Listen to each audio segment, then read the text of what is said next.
All right, Jen Psaki speaking there. Let's bring in our panel today, Florida businessman and GOP strategist Ford O'Connell, and host of SiriusXM's Money Talk with Melanie and Project 21 member, Melanie Collette. Ford, I'll leave this open to you. I get funny feelings when I watch Jen Psaki in the White House. I've seen what's developing, and I feel like Putin may be a loser over the past week, maybe not the superpower we thought he was. But the leadership or lack thereof out of the White House is still very striking to me.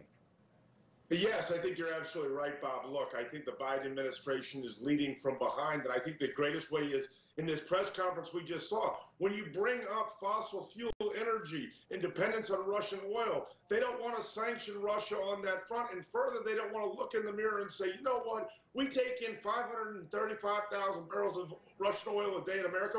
Why are we doing that? Why not increase production at home? And further, my other concern is when I look over in Europe, I'm sorry, but our Western allies have been complacent and naive when it comes to Vladimir Putin. And the only reason why Germany had an epiphany is because the media liked Vladimir Zelensky. So that's where we stand right now. Yeah, Melanie, it seems like NATO actually is coming out of this stronger, which I think surprised Putin. I don't think he thought. But that's not from our leadership. That's because everybody over there said, you know what? These people are our neighbors. They're only a few hours away from us if they start rolling tanks toward us, and we can't have that.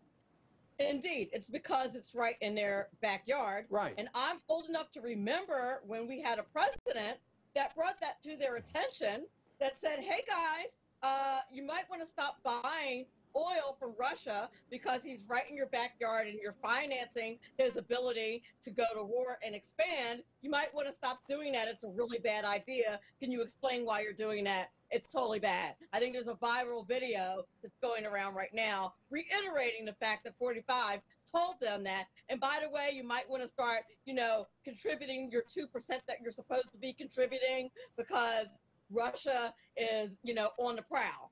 And everybody said he was acting crazy and being pushy and being a bully. And here we are. Right. And as you mentioned, now Germany says, you know what?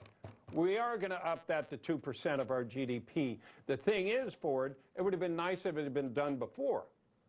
It would have been nice if it had been done 22 years ago, Bob. Yeah. And it's not just Germany. There's right. many there in NATO that really don't understand what sort of their army.